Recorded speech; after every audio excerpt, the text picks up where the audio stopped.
Good afternoon, everyone. Okay, so I'm Indrajit Bariyar, and today we are here for the geography optional orientation.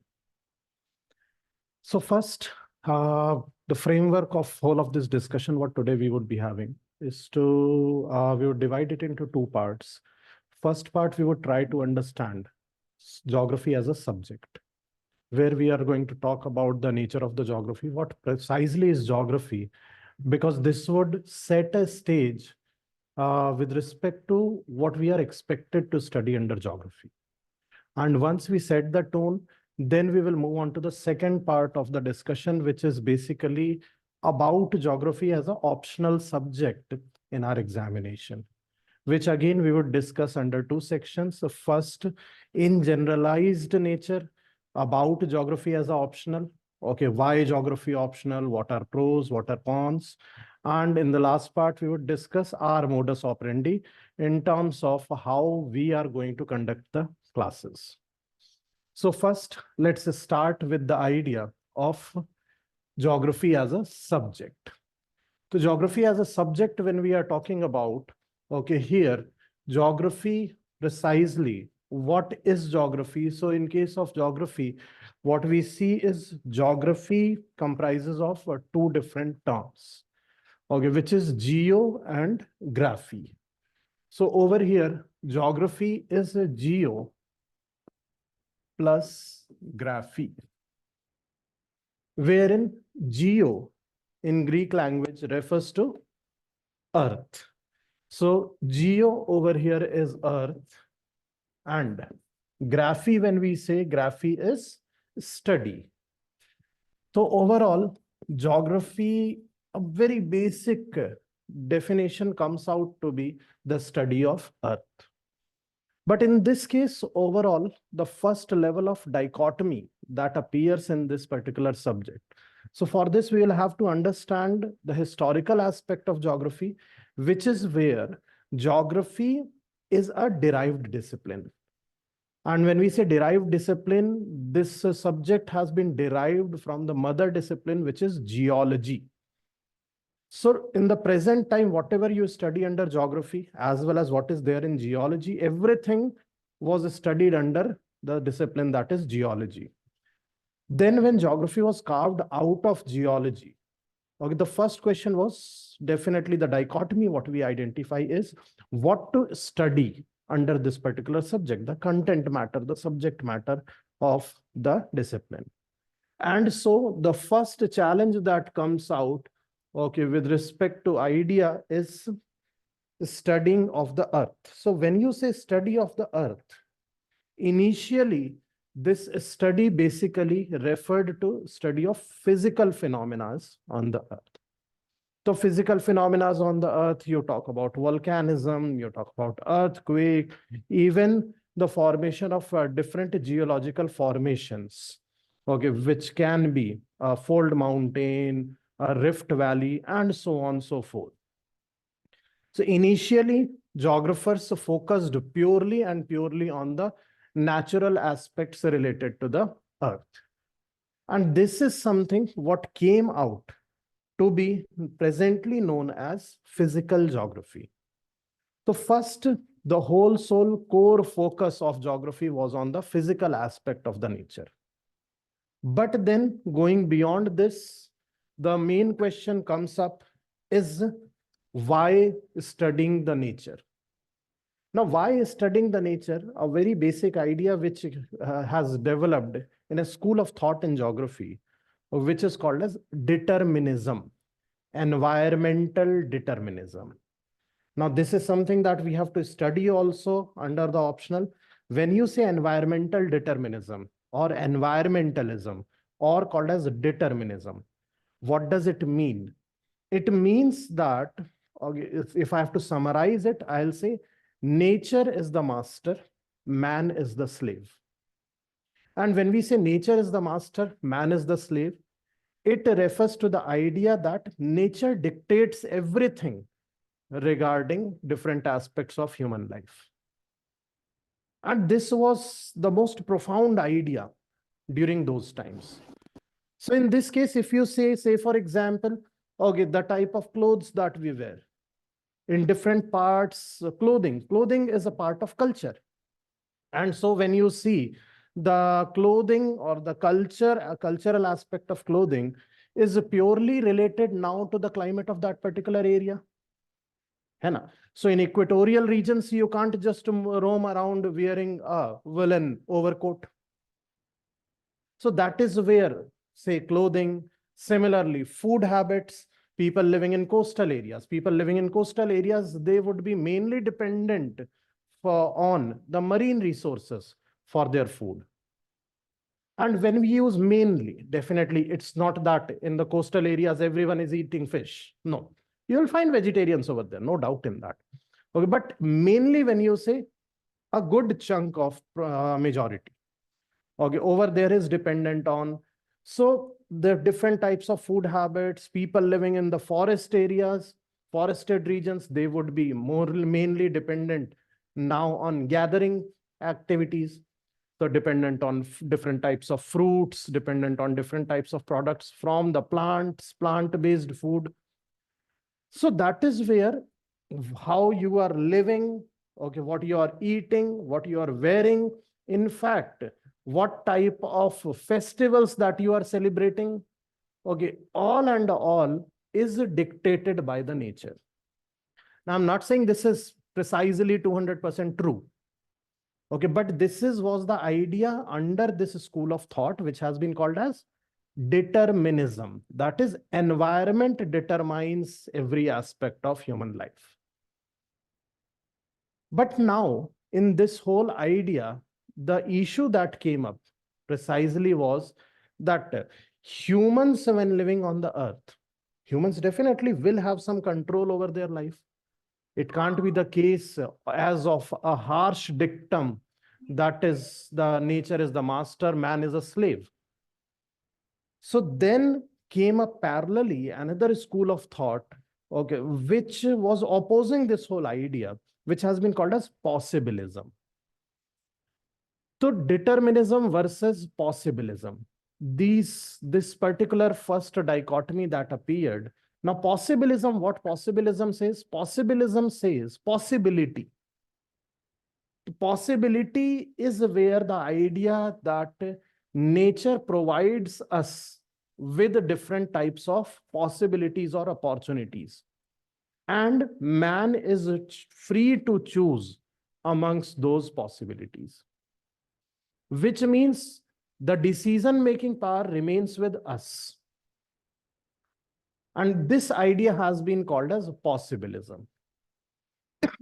So now you can see these are the two extreme poles of the ideas.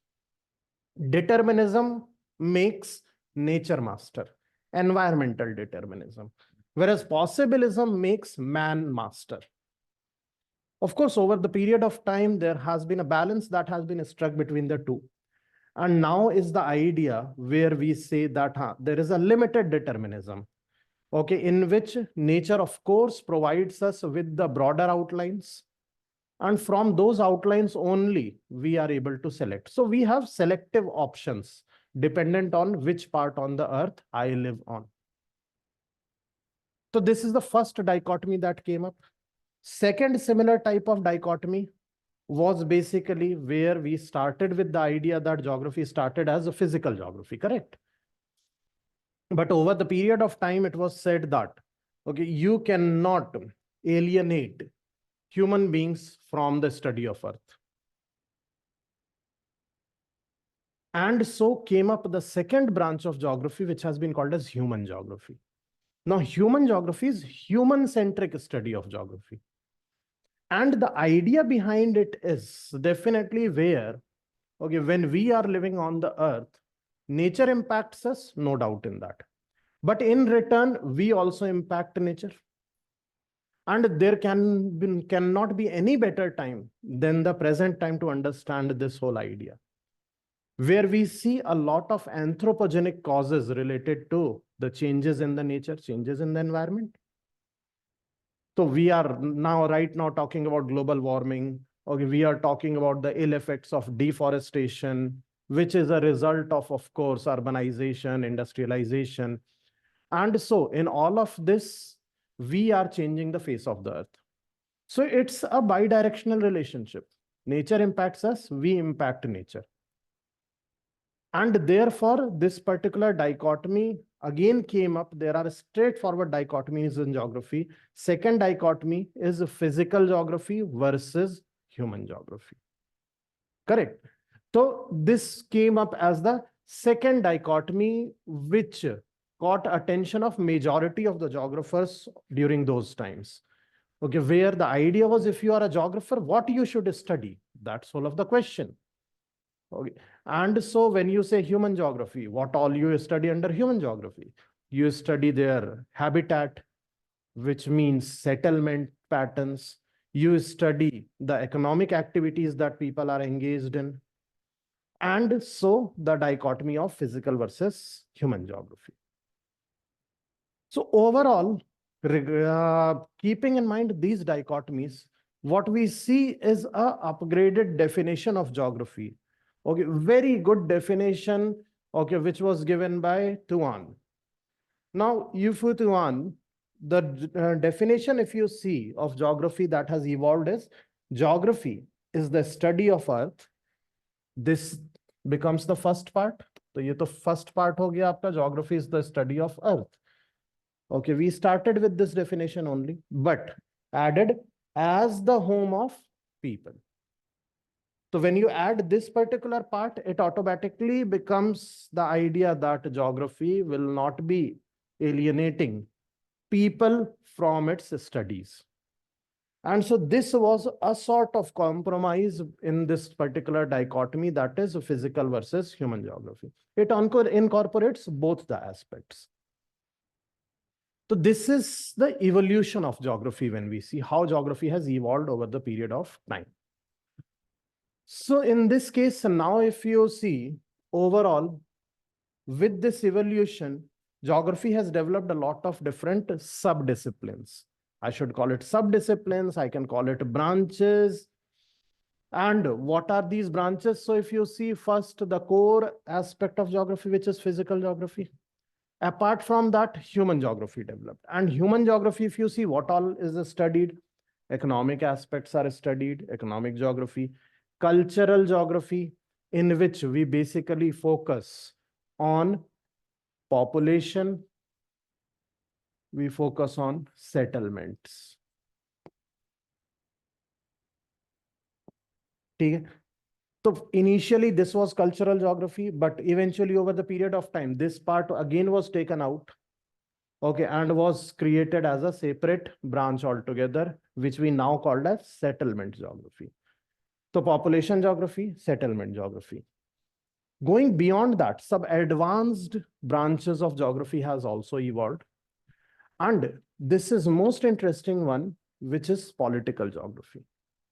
Now, political geography studies the international politics based on geography. So take, for instance, you may have heard of this term, geopolitics. Have heard of this term? So the geopolitical context of India, let's say, for example, when I say geopolitics of India, what do I focus upon? I focus upon the political relationships of India based on its location. And the location is where, okay, Indian Peninsula is surrounded on three sides by water, Arabian Sea, Bay of Bengal, and Indian Ocean. And on the north, you are sharing your borders with China. Towards the west, you are sharing your borders with Pakistan. And along with that, with China, okay, you have a natural separation in the form of Himalayas. ये India की geography हो गई. But based on this geography only, all the different political developments took place in India. Take, for example, all the invasions into India took place from northwest direction, क्योंकि यहाँ से Himalayas में passes मिलते हैं. Okay, and if you compare, Chinese dynasty was always about expansionist policy. लेकिन Chinese expansion did not reach India. Why? Himalayas. So यहाँ geography is playing a very important role. Okay, similarly, if you see the southern part of the peninsular India rather has been more of free from invasions. Okay, the only way out to reach South India was through navy because it is surrounded by water. And so initially the dominance of Dutch, they had a strong naval power. Similarly, later with respect to French also reached over there eventually, and Britishers reached. So whomsoever had a strong navy, they only were able to penetrate into these areas, not the land powers. Getting my point? So this is so the whole idea of political geography. I just gave you an example of India. Okay, but right there from World War I, World War II, everything was about the geographical location of one particular area or one particular country, which gave rise to different types of conflicts and the results also of that. So that's called as political geography, and the most recent branch of geography has been environmental geography. क्योंकि अभी हम बात कर रहे हैं climate change की, अभी हम बात कर रहे हैं ग्लोबल वार्मिंग की. Okay, things are changing very rapidly, and definitely again it has to be studied from geographical aspect. तो ये तो just a brief overview of what geography comprises of different branches. अभी हम सिर्फ एक बेसिक आइडिया ले रहे हैं about the subject कि क्या है subject. So from here, now we are talking about all of this done now. Now we get to the idea of geography as an optional. So geography as an optional, when I see, the first thing I'll have to understand is its syllabus. Now, two papers are there. Okay, as in every optional, paper 1, paper 2. Here the division is something like paper 1 is world geography, principles of geography, everything included. And paper 2 has been precisely mentioned in our syllabus as Geography of India. In this case also, now if you see, paper 1 has two broader divisions, part A, part B. So 10 units are there. 10 units have been divided into two parts as 5 plus 5. So 5 in part A or part 1 and 5 in part B or part 2. So in this case, part A or section 1, okay, is purely physical geography. We have said physical and human geography, two broad divisions. Precisely that is your syllabus also. Part A is physical geography, in which what you study is geomorphology, climatology, oceanography. Geomorphology are land features. This is atmosphere, climatology is atmosphere, and oceanography, oceans. So land, air, water. These three basic components of Earth physical system is what we study over here. Going beyond that, biogeography, now we are going to add the biotic components. So when you talk about the components on the Earth, what I can see is this one basic Venn diagram, which we were taught in our schools, okay, related to Earth system, that it comprises of three basic components. Okay, what are these? The first one, which is called as lithosphere, correct? Second one, atmosphere, हाँ ठीक है, atmosphere and hydrosphere. These are three basic components. These three are called as abiotic components, non-living components. And on to this, where the three overlap, in this, if you add the biotic component, that gives you biosphere. The biosphere is basically abiotic plus biotic components of the Earth that comprises of biosphere in totality. और यही हमारे geography, physical geography का distribution है. 3 chapter तो यहां हो गए, geomorphology, climatology, oceanography. बचे 2 चैप्टर जो है they it focuses on this part, so that all the 5 when you sum up you get the overall biosphere। यही डिविजन है। और देखिए किसी भी ऑप्शनल में the first task, first challenge that you have is to understand your syllabus and understand the flow of the syllabus. यहीं से आप स्कोर करने के लिए you take the first step, क्योंकि आपको सिलेबस पूरा पता होना चाहिए, क्यों है सिलेबस ऐसा, what is the flow of that syllabus, and so that's what we are establishing. So this understood this part? So in this case I go back to the syllabus and you see what's there। ये हो गया 3, what components, these 3, what are these components called as? Abiotic, ये abiotic हो गया, and then you have this one as biotic component, and these 4 together will establish your biosphere। हाँ, 5th we add as environmental geography into that, क्योंकि in the present time we are causing changes to this biosphere, and so establish the biosphere, study the changes in that, and so this completes your biosphere as such, earth as such, physical aspect। अब आते हैं हम second part of geography में, paper 1 के, जिसमें whole and soul it is about the human geography. Human geography सबसे पहले start होता है with a chapter called as perspectives in human geography। Now what did I told you about geography's evolution? Initially geography started as which part? Physical geography। human geography was a later development। तो अगर ये development बाद में हुआ है तो definitely there must have been some sequence of events, there must have been some sequence of movements, geographers coming in कि नहीं फिजिकल नहीं ह्यूमन होना चाहिए।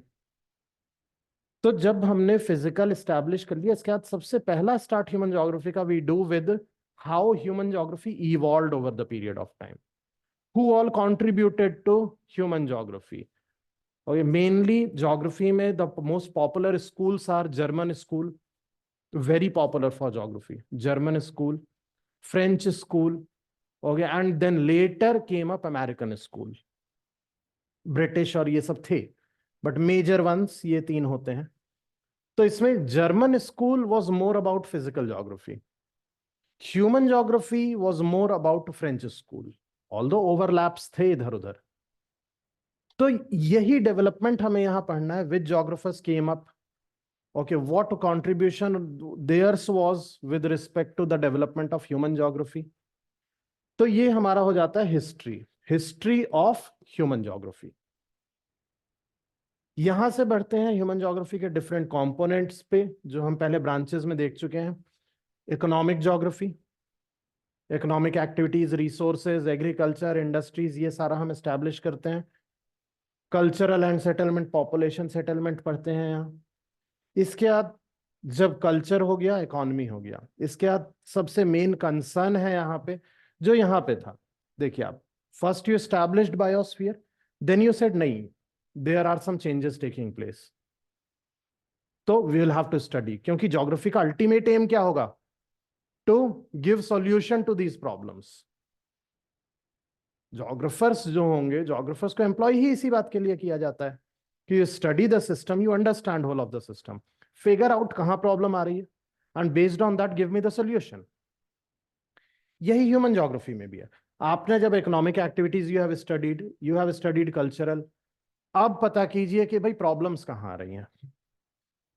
मेनली जियो स्पेशियल एस्पेक्ट में जो प्रॉब्लम आती है, that is related to non uniform development.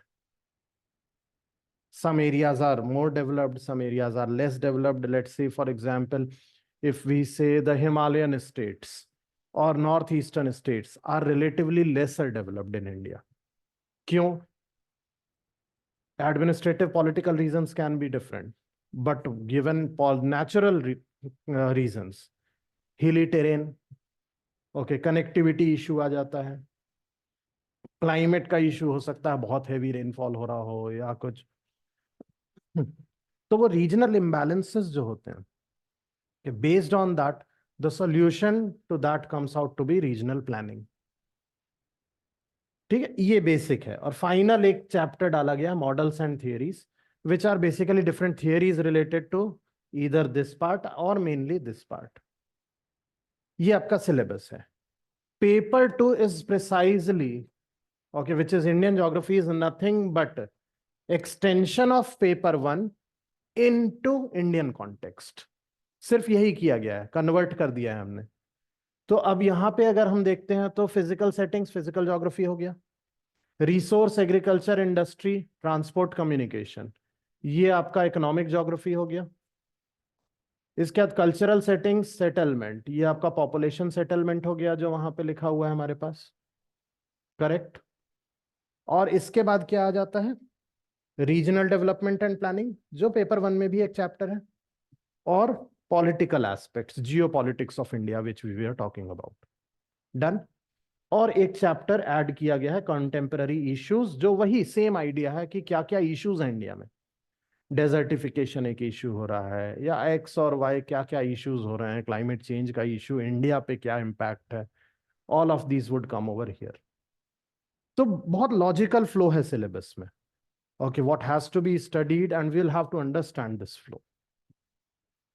So based on that, now coming to the core point, जिसके लिए today's discussion of ours is why geography as a optional.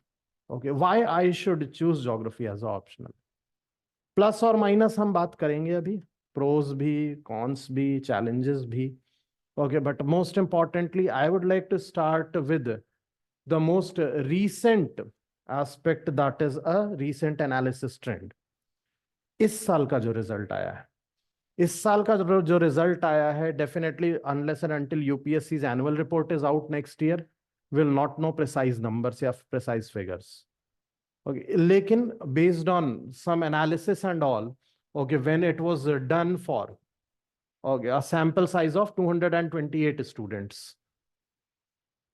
जो select हुए हैं, okay, from there if we see the average marks, okay, ये एक list आती है हमारे सामने। और इस एवरेज मार्क्स में अगर देखा जाए तो हम ज्योग्राफी पे फोकस कर रहे हैं। ज्योग्राफी में out of 45 samples that we are taken, okay, the average marks came out to be 282। And 282 you can just compare with other subjects to get an idea that 282 is pretty high, क्योंकि हम average की बात कर रहे हैं, highest की नहीं बात कर रहे हैं। हाईएस्ट टू 322 325 गया है। And this is what we have repeated कि geography's most important benefit or positive is its scoring potential, extremely high scoring potential। आप इस रेंज में भी पहुंच जाते हैं, 280 प्लस पहुंचते हैं जहां, ओके, वहां पे your chances of selection is boosted up many folds. ये आपका कवर कर लेता है कुछ जीएस में ड्रॉबैक्स भी, जीएस के एक दो पेपर जो होते हैं। तो 280 275 प्लस एनी रेंज जो भी होता है, इसके बाद आप जितने मार्क्स लेते चले जाते हैं, आपका selection probability I will say exponentially increases. And this is purely based on this year's result. तो ये तो प्योर नंबर से हो गया, स्टैटिस्टिक्स ही they are saying it loud the scoring potential of this particular subject. अब going beyond that, okay, what we see the other aspects related to geography as a optional, okay, first, okay, what I have said is scoring potential।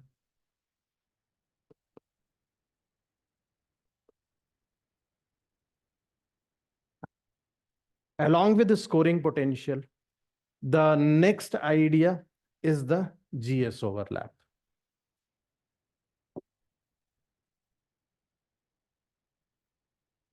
तो GS overlap की बात जब हम करते हैं, तो if I go back to my syllabus part, अब आप यहां पे अगर देखिएगा तो फिजिकल सेटिंग्स में जैसे you study let's say Himalayas, okay, या पेनिनसुलर प्लेट्यू, ड्रेनेज पढ़ेंगे हम, ओके, all of this anyways you study in GS geography, no doubt in that. Resources, do you study under GS geography? Of course, yes. Mineral resource पढ़ते हैं आप, energy resource पढ़ते हैं, coal, petroleum, natural gas, ये सब यहाँ हो जाता है. Agriculture you have to study over here. Industry in GS you study in for GS paper 1 as well as GS paper 3 also. ये भी पढ़ना है आपको. Transport communication रहेगा ही रहेगा. Cultural setting, population geography, जैसे population geography में what are the topics that we study is basically let's say demographic attributes, जैसे कि sex ratio of India, literacy rate of India, workforce participation, ये सब तो GS paper 1 में पढ़ा ही जाता है ऐसे भी. तो this is cultural setting. Settlements, the same idea. Regional development and planning, extremely important part okay of your GS paper 3. जो भी डेवलपमेंट स्कीम्स हैं, प्रोग्राम्स हैं, 5 ईयर प्लान्स, उनका रोल, ये सब इकोनॉमी में पढ़ाए जाते हैं. And the same we study over here. ये आईआर का पार्ट है, ये इकोनॉमी का पार्ट है. Contemporary issue is current affairs. तो अब आप यहां पे अगर देखेंगे तो precisely all the 10 chapters here is what you have to study for GS. You can't skip it. Paper 1 में जाते हैं हम तो कौन से चैप्टर्स दिख रहे हैं आपको जहां जीएस में भी पढ़ना पड़ेगा?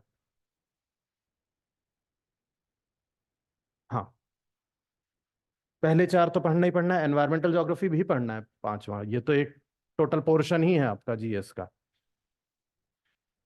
इसको हटा देते हैं, ये प्योर ज्योग्राफी ऑप्शनल का है टॉपिक. इकोनॉमिक पढ़ना है, पॉपुलेशन पढ़ना है, रीजनल प्लानिंग पढ़ना है. Models and theories specifically geography की थियरीज हैं. अगर आप यहां से 2 चैप्टर हटा देते हैं तो बाकी सारा जीएस में पढ़ना है. तो I can say that almost 90%, 95% of the syllabus has overlap with GS. और overlap with GS का I have to understand this idea कि GS या optional कहाँ आप ज्यादा डेप्थ में पढ़ते हैं? Obviously optional में. तो what I would say is if you have studied agriculture, let's say for example under optional, okay, you have studied it in more depth than what you are going to study in GS. तो आपको GS के लिए क्या करना पड़ेगा? कुछ specific data याद करना पड़ेगा. ओके, 1-2 एडिशनल पॉइंट्स कुछ होंगे वो याद कर लेंगे. इसके अलावा more than what you need in GS you already have studied under optional. And the same goes with every particular part. Okay, in fact we say take for example physical geography के लिए तो हम बहुत स्ट्रेट फॉरवर्ड कहते हैं जिसका geography optional है और जिसने पढ़ा है अच्छे से. ऑफ कोर्स इसके बाद आपको जीएस के लिए ज्योग्राफी टच करने की भी जरूरत नहीं है. You are absolutely free from that particular effort. तो वहां आपका एफर्ट कम होता चला जाता है. And the same goes with other chapters. और पेपर 2 का तो सिग्निफिकेंस इतना हाई हो जाता है जीएस में कि आपको एज इट इज क्वेश्चन उठ के आते हैं. In fact what we see is जब ऑप्शनल में ज्योग्राफी के जो क्वेश्चन पूछे जाते हैं उसी के 2-3 साल के बाद जीएस में वो क्वेश्चन उठा के रिपीट कर लिए जाते हैं. तो एक बहुत बड़े पोर्शन से we get relief okay to direct our efforts in towards other subjects as well. और ये बहुत नेचुरली प्रिपेयर होता चला जाता है क्योंकि in geography you do not have anything as such की very much specific to this subject only, जो हम सिर्फ इस सब्जेक्ट के लिए पढ़ रहे हैं, बाकी कहीं यूज नहीं हो रहा है. वो हमारे सारे चैप्टर यूज हो रहे हैं कहीं ना कहीं. 1-2 चैप्टर, 2 चैप्टर जो मैंने बोले उसको हटा के वो ऑप्शनल स्पेसिफिक है आपके. तो GS overlap definitely is a very very important point for us. इसके अलावा नेक्स्ट व्हेन वी से this subject is semi scientific in nature. When you say semi-scientific, okay, especially physical geography is based on scientific principles, correct? अगर आप climatology की बात करेंगे तो आप एयर पढ़ रहे हैं. तो air, the properties of air, temperature हो गया, एटमॉस्फेरिक प्रेशर हो गया, they always act based on some physical principles. वो प्रिंसिपल्स जो चेंज नहीं हो सकते हैं. And so what happens due to this semi-scientific nature is that it makes this subject more objective in nature. हम जब बोलते हैं objective in nature, तो a subject can be objective, a subject can be subjective. Objective हो सकता है, subjective हो सकता है. When you say subjective, क्या मतलब होता है?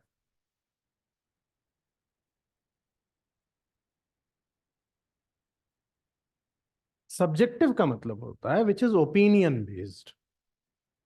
Opinion based. जैसे टेक फॉर एग्जाम्पल, अगर एक क्वेश्चन पूछा जाए, how do you find Delhi okay as a place to live और as a place to settle? अगर मुझसे ये कोई ये क्वेश्चन पूछता है, ओके, और यू हटा के हम एक बेसिक क्वेश्चन कर दें कि how is Delhi a place to settle, my first response would be ये तो बहुत सब्जेक्टिव क्वेश्चन है. क्यों?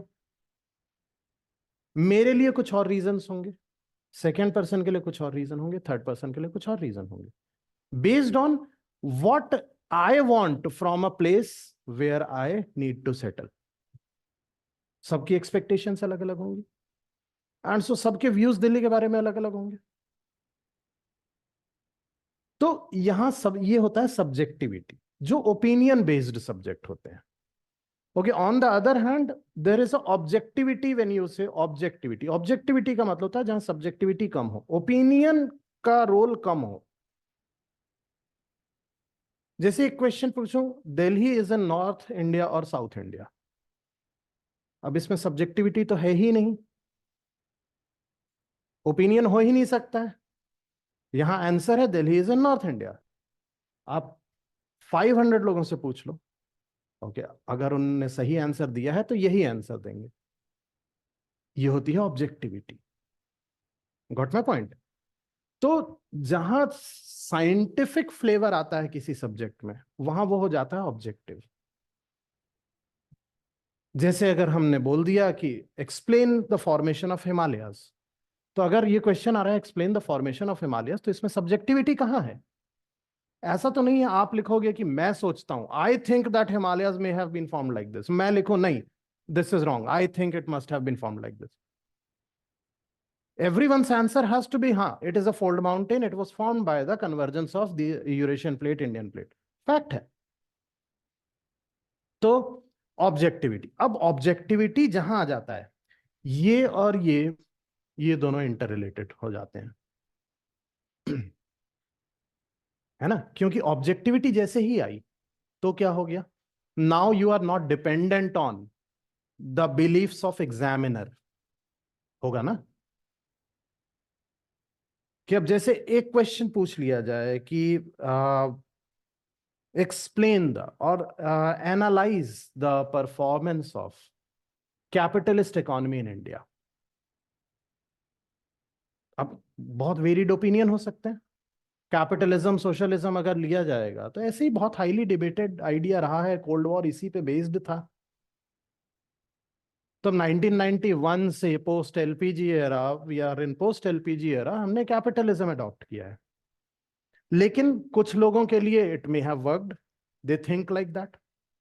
For other people they would be like नहीं, इट हैज नॉट वर्कड, क्योंकि इवेंचुअली नंबर्स तो कह रहे हैं अभी भी इनइक्वालिटी बहुत हाई है इंडिया में. लेकिन for other people it would be like नहीं, it takes time, we are moving forward only, not backwards at least. Subjectivity आ गई. अब इसमें आप तो बहुत अच्छे आंसर लिख के आ गए हो, बट एग्जामिनर का ओपिनियन क्या है? अब आप डिपेंडेंट हो गए उस पर. ठीक है, आई विल नॉट से दैट कि उनका 100% ओपिनियन वर्क करता है, क्योंकि if the examiner strongly believes in, let's say, capitalism, आपने प्रो सोशलिज्म लिख के आ गया, ऐसा नहीं है जीरो मार्क्स मिलेंगे. ओके, अगर पॉइंट सही है तो मार्क्स मिलेंगे, लेकिन वो बायसनेस कहीं ना कहीं तो आएगी, क्योंकि रोबोट तो चेक कर नहीं रहा आपका आंसर. Getting my point? तो दैट इज वेयर, ओके, यहां ज्योग्राफी में for majority of the portion, I say not 100%, क्योंकि ह्यूमन ज्योग्राफी में तो फिर कुछ ना कुछ ऑब्जेक्टिविटी आ जाएगी, लेकिन आई से ऑलमोस्ट गो विद लाइक 80% तक तो ऑब्जेक्टिविटी है. और यहाँ क्वेश्चंस भी ओपिनियन बेस्ड पूछे नहीं जाते हैं, be it human geography also. Human geography में भी बहुत स्ट्रेट फॉरवर्ड क्वेश्चन है, बहुत स्टैब्लिश्ड फैक्ट्स पे क्वेश्चन है। इवन एग्रीकल्चर हो गया, आपसे बहुत स्ट्रेट फॉरवर्ड क्वेश्चन पूछा जाएगा जहां you need not to give opinions. तो it is objective, and so good thing about it is understanding based. यहां रटने का काम कम है, बहुत कम है, क्योंकि यहां बेसिक प्रिंसिपल्स हैं, और बेसिक प्रिंसिपल्स हैं, उन प्रिंसिपल्स को the only challenge that you have is to understand it once. एक बार अगर समझ में आ गया, then you will never forget. And so longevity जो है of the knowledge that you acquire in this particular subject is longer compared to other subjects. I am not naming X or Y subject जहां पे आप याद करते हो, okay, 1 महीने 1.5 महीने के बाद फिर भूल गए, फिर आपको याद करना पड़ रहा है, फिर भूल गए। ओके, यहाँ पे आप एक बार समझते हो, आपका समझने का प्रोसेस खत्म हो गया है, अब आपको बस एक बार रिवाइज करना है कि वो रिकॉल हो जाए कॉन्सेप्ट। तो शेल्फ लाइफ ज्यादा है जो भी आप अंडरस्टैंड कर रहे हैं आप, ठीक है। Plus along with that, another aspect I'll say is definitely the graphical aspect. Graphical aspect again is related to this. Everything will end up on first point. Geography में you can use a lot of diagrams, you can use maps, diagrams, and कोई भी subject आप GS में भी जब अलग अलग subjects पढ़ते हैं तो आंसर राइटिंग के लिए जब बताया जाता है तो one basic instruction that we give to students is try to include some graphical representation in your answer. Flow chart बना दीजिए, मैप बना दीजिए, कोई डायग्राम बना दीजिए। हर सब्जेक्ट में उतना स्कोप नहीं होता है, ज्योग्राफी में अनलिमिटेड स्कोप है, और जहां आपके answers more of on the graphical sides जाने लग गए, content of course is important, okay, वहां स्कोरिंग पोटेंशियल बढ़ता चला जाता है। हाँ, अब यहाँ पे क्वेश्चंस आते हैं, I get a lot of questions कि sir I was never good in drawing, okay, how will I do it? तो हम तो बोलते हैं geography diagrams, for that you need not to be Leonardo da Vinci.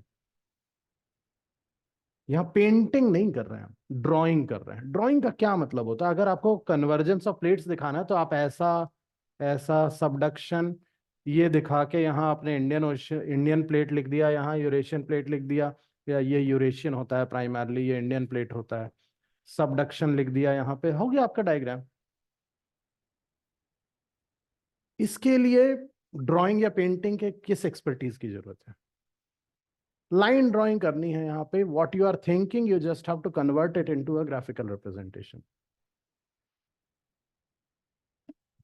तो graphical representation, there is a lot of graphical representation in that. We start enjoying actually writing the answers in geography because of this particular factor or this particular aspect itself.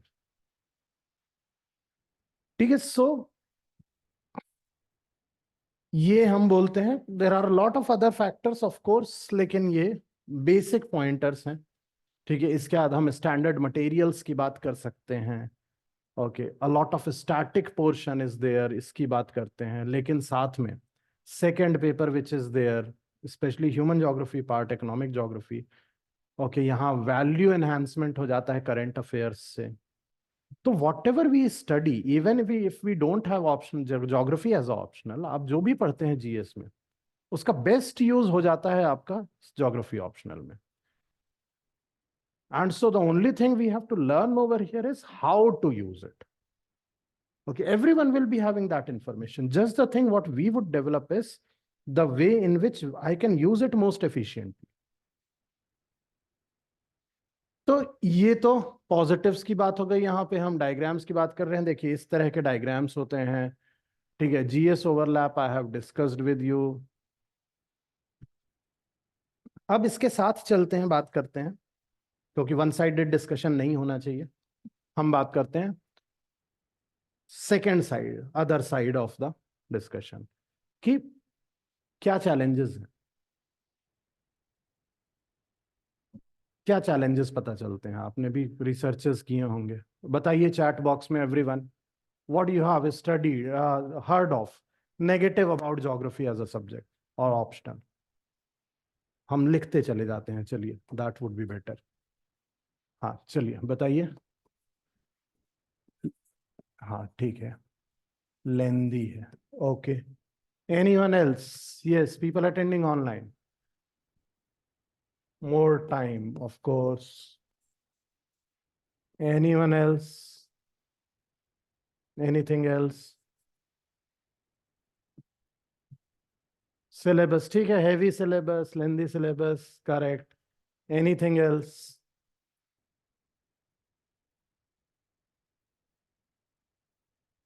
Come up. Every one of you must have at least done first or second level research, no doubt in that. Theories वाला part है, ठीक है।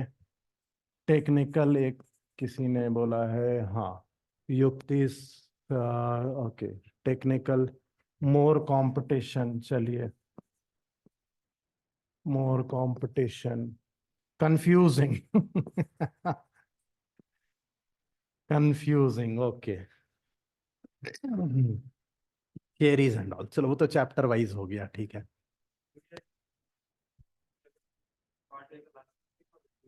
हाँ, models and theories. चलिए ठीक है, at least to start with we have a list. Let's try to tackle this list. जब हम बात करते हैं पहले तो लेंदी की, ओके, सबसे मेन इश्यू है अच्छा, एक और पॉइंट मेरे पास आया है, लो स्कोरिंग। चलिए ठीक है, लेंदी, लेंदी पे अगर बात करें तो lengthy syllabus is lengthy, I agree with that. I'll not say anything against it. Syllabus is lengthy for sure. But it is lengthy or not, it depends on how you deal with this particular subject. I can only say that it is lengthy, yes, for some people who are not employing, okay, proper methodology, okay, to study this subject. And for this, I can absolutely go back to this part. अब देखिए यहाँ पे क्या है, syllabus मैंने सारा समझा दिया आपको। अब इस सिलेबस में आप करते क्या है, यहां सिलेबस ये पढ़ लेते हैं, पेपर 1 मान लेते हैं। अब जब हम पेपर 2 पे जाते हैं तो you see there is physical setting over here, ठीक है। और फिजिकल सेटिंग में आपको माउंटेन्स पढ़ना है इंडिया का, हिमालयाज एंड ऑल। और आपको नॉर्दर्न प्लेन्स पढ़ना है, विच आर एलुवियल प्लेन्स। आपको पेनिनसुलर प्लेट्यू पढ़ना है, which is flood basalt system. सब कुछ है, okay. All of these concepts you must have studied here only. अब फॉर्मेशन ऑफ फोल्ड माउंटेन अगर आपको बता दिया गया है तो फॉर्मेशन ऑफ हिमालय सेम है, सिर्फ you have to change the name of the plates, concerned plates. Most importantly, if I go over here, okay, specially taking up this part, अगर हम इकोनॉमिक ज्योग्राफी की बात करते हैं, चलिए इकोनॉमिक ज्योग्राफी में यहां क्या पढ़ते हैं हम, यहां पढ़ते हैं हम रिसोर्सेज, वर्ल्ड डिस्ट्रीब्यूशन, ठीक है, एग्रीकल्चर, वर्ल्ड टाइपोलॉजी, कि कौन कौन से टाइप के एग्रीकल्चर होते हैं वर्ल्ड में, कहां कहां। And from here only you extend it to India. तो how we cover it, for us it's not 20 chapters actually.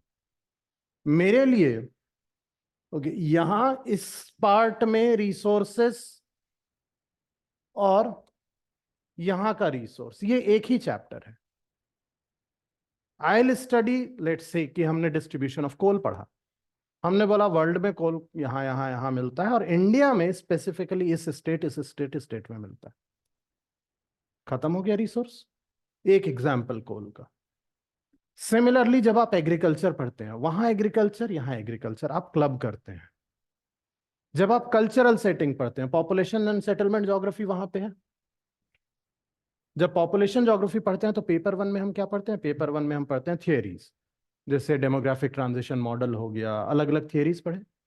अब जैसे ही ये हुआ, इसके बाद हम पहुंचे लेट से डेमोग्राफिक एट्रीब्यूट्स जो मैं बोल रहा था। हमने बोला लिटरेसी रेट, हमने कहा वर्ल्ड में लिटरेसी रेट की ये कंडीशन है, यहाँ इन कंट्रीज में literacy rate on the higher side है, नंबर्स नहीं याद करना, ऑन द हायर साइड है, यहाँ ऑन द लोअर साइड है, रीजंस पढ़ लिए हमने। और फिर हमने एक्सटेंड कर दिया इसी डिस्कशन को इंडिया के लिए, कि इंडिया में इन स्टेट्स में लिटरेसी रेट हाई है, इन स्टेट्स में लिटरेसी रेट लो है। क्यों है, रीजंस पढ़ लिए, मैप बना दिया, खत्म हो गया। तो हमारे लिए ये पॉपुलेशन सेटलमेंट ज्योग्राफी यहां का और यहां का कल्चरल सेटिंग और सेटलमेंट, ये एक चैप्टर है। तो आपके 3 चैप्टर बन जाते हैं एक chapter. The same goes with regional planning, वहां एक चैप्टर है जहां थियरीज पढ़ते हैं आप, और उसी को अप्लाई कर देते हैं आप यहां। तो paper 2 flows from paper 1, and as such we get to cover it in a more comprehensive way. अगर आप इसको आइसोलेशन में पढ़ेंगे 20 चैप्टर डेफिनेटली लेंदी है, लेकिन आइसोलेशन होता ही नहीं है। ठीक, अगर आप प्रॉपर अप्रोच कर रहे हैं सब्जेक्ट को, then your 20 chapters come down to almost I will say 14 chapters, 13-14 chapters, that's it, which is actually very less. ठीक है, दूसरा हम बात करते हैं जो कहा गया है यहां पे, टाइम, मोर टाइम। तो टाइम की जब हम बात करें तो टाइम तो ऐसा है, देखिए जब ऑप्शनल, हम ज्योग्राफी ऑप्शनल जब करते हैं, क्लासेस भी करते हैं, तो we take around 5 months 6 months to complete it, roughly 5 months 5.5 months to 6 months to complete it. This is precisely the time in which any other optional is completed. यहां भी ऐसा नहीं होता है कि मैं ही सिर्फ क्लास ले रहा हूं, बाकी सबकी खत्म हो गई है, महीने 2 महीने और लिया जा रहा है। क्लासेस को कवर करने में उतना ही time precisely as any other optional लगता है। हाँ, इसके बाद आपको खुद से तैयारी में कितना टाइम लग रहा है, इट डिपेंड्स ऑन आपने कितना अच्छा समझा है, क्योंकि मैंने बोला इसका शेल्फ लाइफ ज्यादा है। In the 5 to 6 months of the classes, if you have focused properly on understanding things properly, ठीक, आपका जो पोस्ट क्लासेस टाइम होता है वो बहुत नेचुरली रिड्यूस हो जाता है। तो ओवरऑल हाँ ठीक है, लेंदी है, टाइम लग सकता है, बट इन सबको ऑफसेट कर देता है क्या, हाई स्कोरिंग।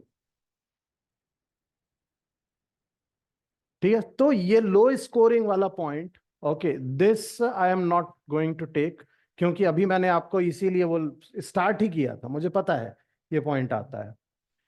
ठीक है, जब एवरेज स्कोर आपका 282 पहुंच रहा है, एवरेज स्कोर, ओके, लोग 325 स्कोर कर रहे हैं, तो स्कोरिंग इज नॉट लो। ठीक है, अब स्कोरिंग लो है ये आप सुनिए किसी से जिसके कम नंबर आए हैं, that is a different thing. हम स्टैट्स पे बात करते हैं, तो स्टैट्स में it is one of the highest scoring optional, okay, apart from pure science subjects, maths हो गया या इस तरह के सब्जेक्ट, इनका नेचर ही है कि यहाँ ज्यादा नंबर आते हैं, but they are a pure science. ठीक है, टेक्निकल है, बिल्कुल टेक्निकल है, okay, no doubt in that, I will not contest this point also. लेकिन टेक्निकल मतलब कि यहाँ सेमाई साइंटिफिक कहा हमने, इसको साइंटिफिक नहीं कहा है। ठीक, तो सेमाई साइंटिफिक का मतलब है हम यहाँ उतने ही प्रिंसिपल्स यूज करते हैं, वो भी सिर्फ फिजिकल ज्योग्राफी में, which you have studied up to 10th standard, और वो भी कोई बहुत इन डेप्थ नहीं, ऐसा नहीं हम यहाँ पे न्यूटन्स लॉज ऑफ मोशन पढ़ने लग जाएंगे। हम यहाँ पे बेसिक बात करेंगे, हम बोलेंगे air when is heated it expands, चलिए आप भूल भी गए होंगे, रिकॉल हो जाएगा, इतना ही होता है। Air when cooled it contracts, basic principle. इसी को लोग बना देते हैं टेक्निकल, कि ये टेक्निकल सब्जेक्ट है। भाई इतनी बात तो एक जनरल साइंस में ही हो जाती है, और यहां तो हम इसलिए चूज करने लगते हैं क्योंकि हमें ऑप्शन मिल जाता है। अदरवाइज आप जीएस के साइंस एंड टेक में क्या पढ़ते हैं, आप वहां जाके फिर रॉकेट टेक्नोलॉजी पढ़ रहे होते हैं, ठीक है, रोबोटिक्स पढ़ रहे होते हैं, एआई पढ़ रहे हैं, तब nobody is able to complain कि इतना साइंटिफिक क्यों बनाया जा रहा है। अब आप सड़क पे चल रहे हैं, ओके, रोड गीली है, यू स्लिप, और किसी ने बोल दिया यार फ्रिक्शन कम हो गया, तो आप बोलो रे यार इतनी टेक्निकल बात कर रहा है। This is not technical, this is basic science. तो आप कोई भी नेचुरल सिस्टम जब पढ़ोगे तो it is always based on some basic laws. और वो बेसिक लॉज बहुत बेसिक हैं। Okay, no hi fi science is involve anywhere. And going with this, when I say technical, okay, I can tell you the fact. So I have been teaching optional now from the last 12 years. And during this time, yes, I have got a lot of engineers taking geography, no doubt in that. But very good amount of people from commerce. Okay, in fact, I have got lawyers also taking geography optional. Okay, I had taught almost 6 to 7 doctors also. Because medical science directly becomes very tough. Okay, so pure sciences become very tough to take. So the people now start opting for it. So lawyers, especially lawyers, people from commerce background, okay, they are taking in huge numbers. So technical, yes, it is technical, but not something which is pure technical. कि किया ही नहीं जा सकता, या you will need some okay backgrounder for that. That's not the case. आप class करते हैं simply, उसमें सब कुछ हो जाता है कवर. मोर कंपटीशन, देखिए कंपटीशन कैसा है. अगेन व्हेन वी से स्कोरिंग, स्कोरिंग का पे कोई इफेक्ट नहीं पड़ता है कंपटीशन का, पहली बात. ठीक है. एंड इनफैक्ट जहां ज्यादा कंपटीशन है वहां स्कोप ज्यादा मिलता है आपको. स्कोप क्यों ज्यादा मिलता है? क्योंकि okay, let's say okay, from if I take the numbers from UPSC annual report, okay, means लिखने वाले जो around 11,000 12,000 होते हैं, average numbers I'm telling you, mean numbers, okay, उसमें somewhere around 3.5K, 3,500 लोग ज्योग्राफी से देते हैं. Good number, very good number. ठीक, लेकिन इन 3,500 या 3,000 लेते हैं, इसमें से 2 से 2,500 आपके मीडियोकर अटेम्प्ट्स वाले होंगे. तो अपॉर्चुनिटी कहाँ आती है कि अगर हमने थोड़ा सा भी अच्छा प्रिपेयर किया है, ओके, तो हमारे आंसर शीट उन मीडियोकर आंसर से बहुत अच्छी दिखने लग जाती है. और इसीलिए यहां पे आप सिलेक्शन देखिए, अगर selection numbers are very good ना. ओके, 1,000 अगर मैं लेता हूं तो 1,000 में 250 से 300 तो ज्योग्राफी ऑप्शनल के होते हैं. तो selection ratios are very good. तो वो जो एक चंक होता है, okay, which has prepared well, उसको कोई फर्क नहीं पड़ रहा है इस कंपटीशन से, क्योंकि इस कंपटीशन में 60 to 70% बहुत मीडियोकर चैलेंज है, और यही अपॉर्चुनिटी प्रोवाइड कर देता है मुझे. ठीक है. Confusing, again I will not take it as a cons also, क्योंकि अभी मैंने टेक्निकल की बात यहां पे कर दी साथ में कि कंफ्यूजिंग, तो अब कंफ्यूजिंग पे तो मुझे अपने ऊपर लेना पड़ेगा ये बात, नॉट ऑन यू. कंफ्यूजिंग है या नहीं है ये डिपेंड करेगा कि आप जिससे पढ़ रहे हो वो कैसा समझा रहा है आपको. इसका सब्जेक्ट से कोई लेना देना नहीं है. Whether I can make this subject simple for you और not, and how simple I can make the subject for you. Okay, confusing और नॉट कंफ्यूजिंग ये प्योरली डिपेंड होता है उस पर. तो हाँ, मार्केट में मिथ्स हैं, लेकिन मिथ्स देखिए, मिथ्स और not, it purely depend upon की हु इज टेलिंग व्हाट. आप जाके उन 200 लोगों से पूछिए जिनका ज्योग्राफी ऑप्शनल था, वो कुछ और बताएंगे आपको. ठीक है, जो सेलेक्ट हो गए वो 200-300 लोग कुछ और बातें बताएंगे ज्योग्राफी ऑप्शनल के बारे में, जो नहीं सेलेक्ट हुए वो कुछ और बताएंगे. और ऑफ कोर्स अगर जब सिलेक्शन नहीं हुआ है उसके बाद जब बताना है, तो ये बताना तो बहुत बेकार सी बात होगी ना कि सब्जेक्ट तो बहुत सिंपल था, मैंने ही पढ़ाई नहीं की थी. तो ये बताना ज्यादा अच्छा होता है कि सब्जेक्ट ही नहीं है, सब्जेक्ट बहुत टफ था, हुआ ही नहीं हमसे. But definitely straightforward, a lot of people are getting selected, and that is something, what is the evidence? Pure evidence is that only. Okay, so ये हो गए मिथ्स के बारे में बात, these are the myths regarding the subject. तो अब हम यहां से, तो चलिए अभी तक कोई doubt, anything that you want to clarify about the subject, about geography as optional, कुछ भी, anyone?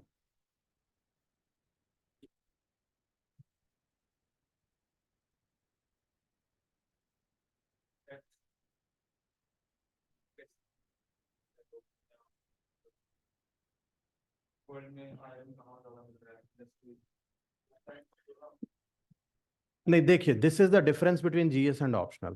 Optional is more about analysis ना। तो when in optional you would be asked, GS में पूछा जा सकता है कि भाई ये X mines is in which state. Optional में वन लाइनर्स का कोई रोल ही नहीं है। तो ऑप्शनल में you would be asked that present a spatial distribution of iron ore in India. अब आपको वहां नाम नहीं लिखना है, आपको ओवरऑल स्टेट्स जनरलाइज करके लिखना है। तो the facts which are there places in news ही जैसे हो गया, हम प्लेसेस इन न्यूज हम नहीं करते हैं ऑप्शनल में, क्यों करना है हमें? हम वो प्लेसेस इन न्यूज जो आप ज्योग्राफी जीएस में ऑलरेडी यू हैव लर्नड, हम उसको कभी कभी यूज कर लेते हैं आंसर्स में, कि वोल्केनिज्म पे क्वेश्चन आए तो हमने एक एग्जांपल दे दिया कि अभी यहां हुआ था, और वो कोई जरूरी नहीं आप इसी साल का देखिए, आपको कभी कभी पता है फिर 4-5 साल में पिछले कहीं कुछ जनरलाइज्ड हुआ है, जो हम कोर्स के ड्यूरेशन में ही कर लेते हैं। तो वो डिफरेंस है।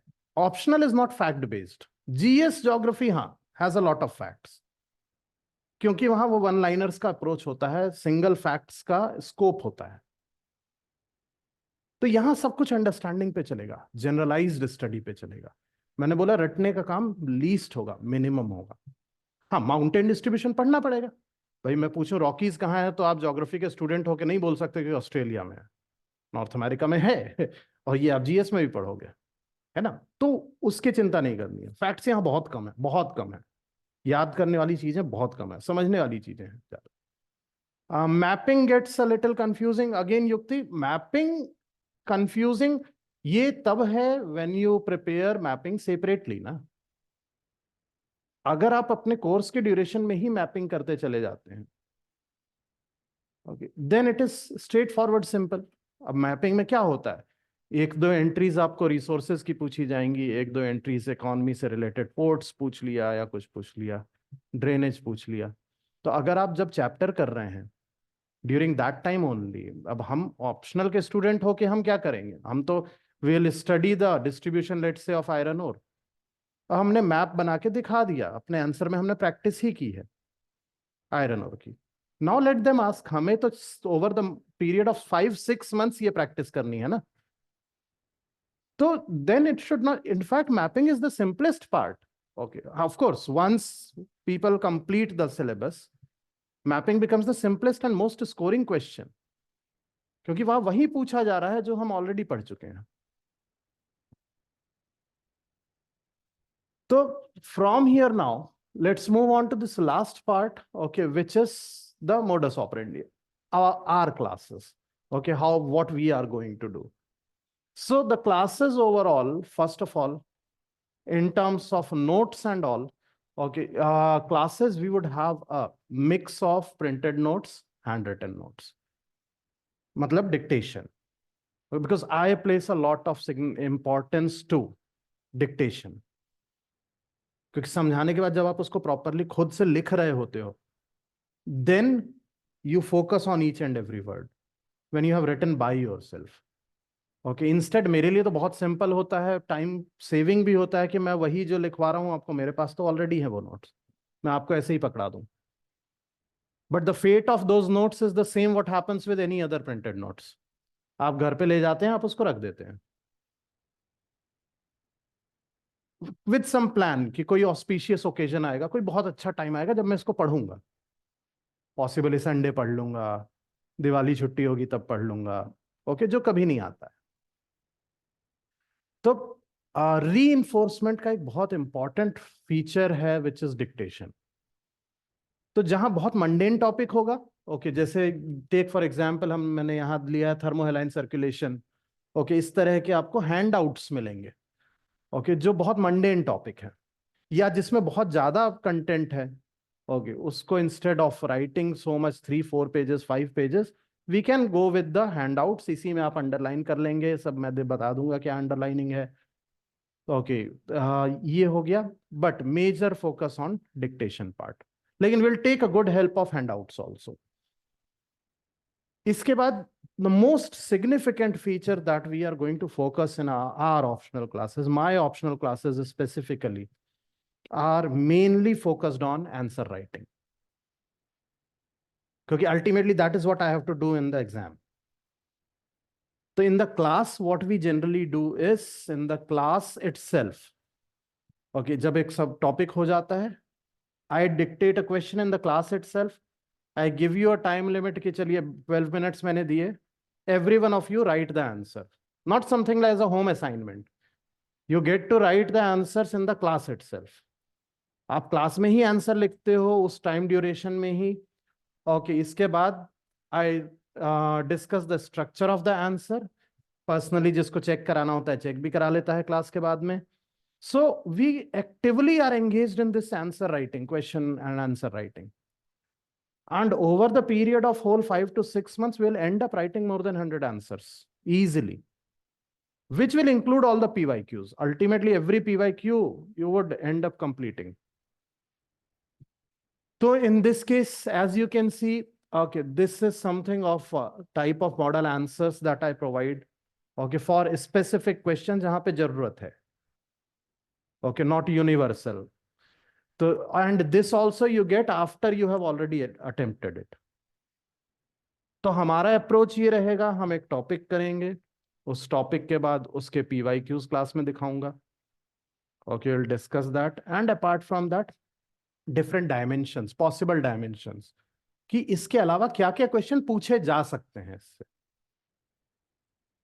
and if not all the question answers we are going to write, at least we are going to get the structure of those answers, कि हाँ ये पॉइंटर्स लिखने हैं। और उसमें से जैसे 5-6 क्वेश्चन हमने निकाले एक टॉपिक से, उसमें से 2 इंपॉर्टेंट लग रहे हैं जिसमें राइटिंग स्किल्स इंपॉर्टेंट है, that I will give in the class itself, you will write in the class जो इवैल्यूएशन हो जाएगा। तो सबसे एक्टिव एंगेजमेंट हमारा आंसर राइटिंग में होगा, and this takes your level right from here to here. Okay, I'll not compare with any other classes of geography anyone else is teaching, but from my perspective, I'll say I'll take you here.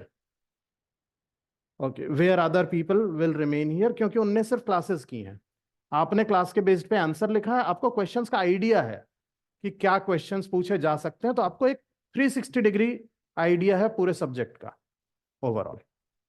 So that is very actively what we are going to do. Apart from that, assessments का basic idea, I use this particular learning curve basically. Very quickly, if you see, we start with this. This is the first stage, जो हम कहते हैं inexperience. यहाँ पे pure hand holding होती है, क्योंकि आप start ही कर रहे होते हो. You do not have the basic idea कि कैसे होती हैं चीजें. तो यहाँ पे ज्यादा मेहनत की जरूरत पड़ती है, इसीलिए पहले 1-2 मंथ ज्यादा एग्जॉस्टिव हैंड होल्डिंग होती है, ठीक है, जहां पे I have to tell you each and everything.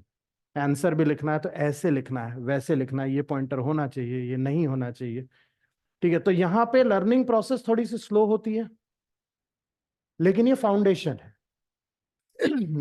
Learning process from your perspective, knowledge तो आप गेन कर रहे हो, नॉलेज और लर्निंग में डिफरेंस है। Learning also includes the application, तो नॉलेज तो आप गेन करते चले जाओगे, नोट्स आपके बनते चले जाएंगे। यहां पे हम फाउंडेशन ले करेंगे, ये सबसे इंपॉर्टेंट स्टेज होगा, सेकेंड स्टेज।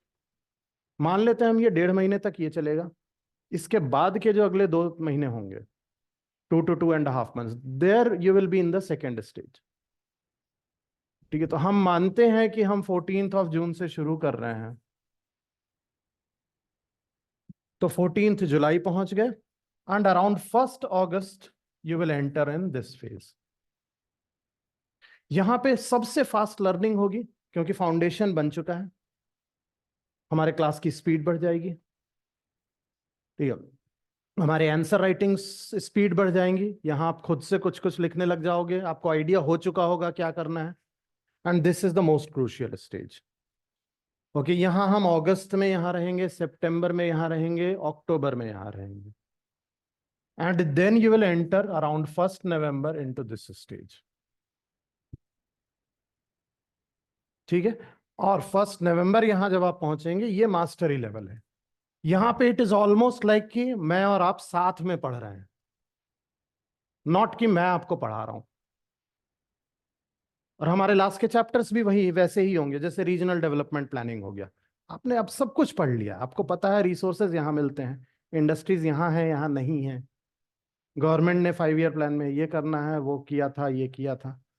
तो अब इट इज लाइक कि मैं आपको टॉपिक बताऊं, आप खुद ही बताने लग जाओगे। यहां हम इंटरैक्शन शुरू कर देते हैं हैवी लेवल का, कि मैंने आपको क्लास में बोल दिया, चलो आप बताओ इस बारे में क्या आप बोल सकते हो, 5 मिनट में पूरी क्लास को बता दो आप, and you will be able to do that. This is the mastery level.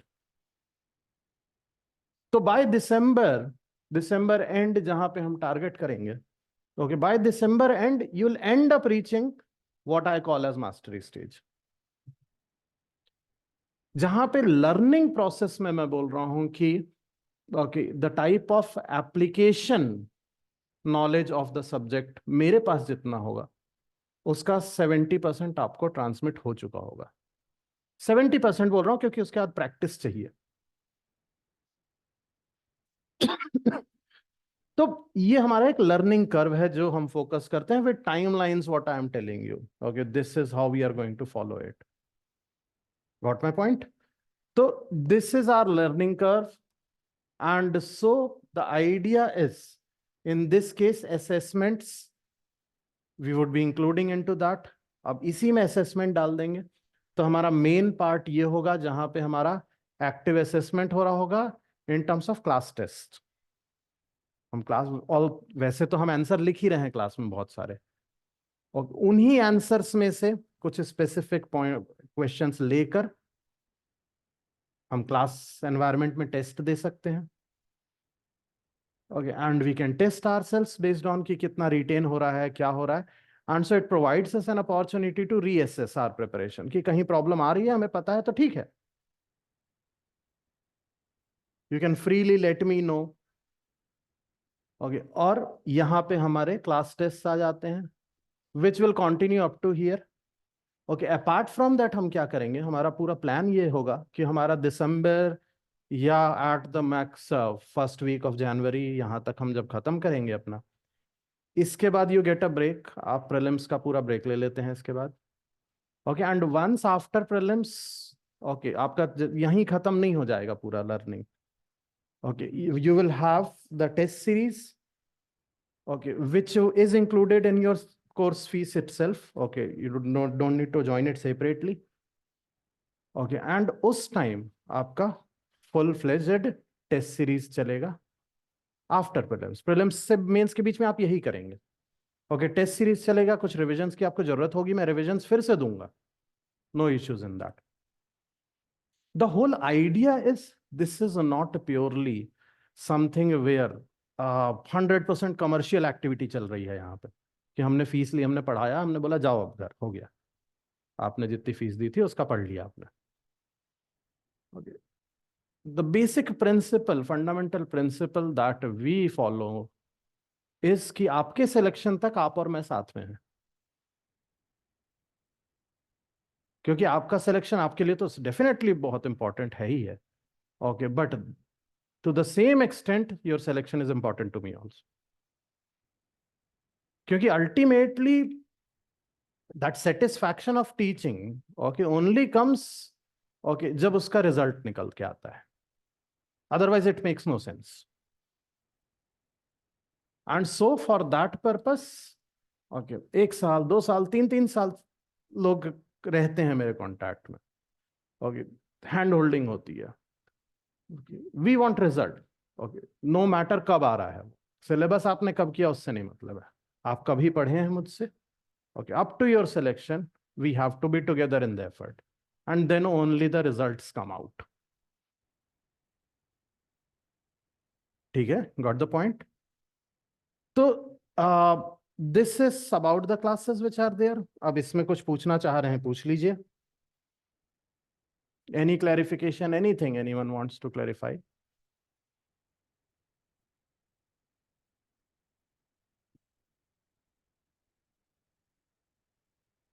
How to manage self study along with coaching classes? देखिए, okay, main thing what we see is self study. When you say self study, in the initial periods at least I would say, जब हमें idea नहीं होता है, 3 4 5 महीने बाद तो सारा आइडिया हो जाता है कैसे करना है. Okay, initially basically what we have to understand is, okay, if you even stick to what is being taught in the class, कुछ भी एक्स्ट्रा नहीं, न्यूज़पेपर्स आप पढ़ रहे हो अपना वो अलग बात है, इसके अलावा कुछ भी अपनी तरफ से एक्स्ट्रा नहीं, आप सिर्फ कोचिंग के प्लान को फॉलो अगर करते हैं, उतना फॉलो करने के लिए मेरे ख्याल से 4 साढ़े 4 घंटे बहुत होते हैं. इसके ऊपर आप लगा लेते हैं न्यूज़पेपर का 1 घंटा, तो 5.5 आवर्स कोचिंग क्लासेस के साथ बोल रहा हूं मैं. कोचिंग क्लासेस के साथ if you are able to manage 5 to 5.5 hours, that is more than sufficient for the initial 4 to 5 months. Okay, this only produces spectacular results. इसके बाद आप उसको एक्सेलरेट करते हो, तब तक कोचिंग के लोड कम होना शुरू हो जाता है, आप कोचिंग को एकस्टम हो चुके होते हो. ओके, इसके बाद फिर आप एक्सेलरेट करते हो उसको. तो initially just focus on the plan of the coaching classes. Okay, क्योंकि क्लासेस का अपना एक प्लान होता है और बहुत स्ट्रक्चर्ड प्लान होता है. Okay, we have been doing it for years. तो एक प्लान है, आप उस प्लान से स्टिक रहिए.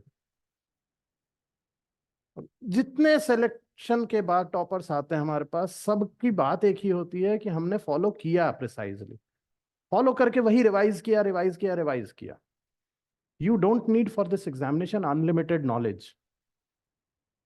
You need unlimited control over limited knowledge.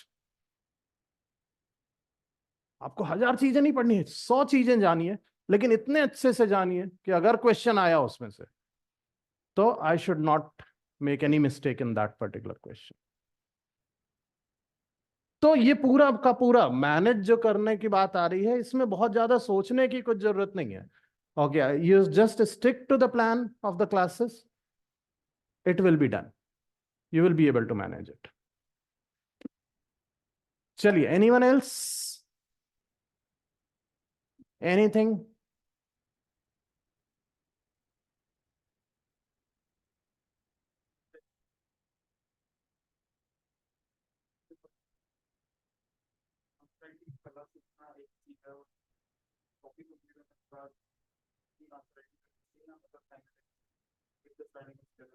नहीं, टॉपिक कंप्लीट होने के बाद. Okay, topic complete, after topic completion only answer writing has to be done, क्योंकि during the topic completion what you can do is you can make short notes, micro notes, that you can keep doing. Answer writing, once the topic has been completed, then only you will develop a holistic idea about that topic.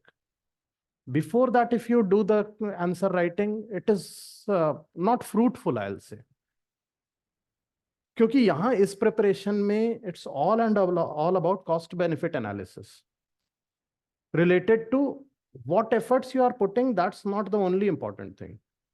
Into what?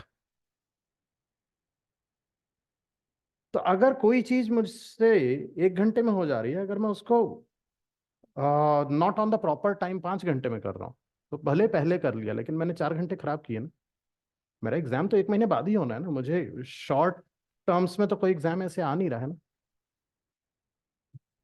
So I'll have to focus on improving efficiency of the time that I am putting into particular efforts. उसी को minimize करना है. ठीक है, चलिए. Okay then everyone, that's it for today. Thank you very much.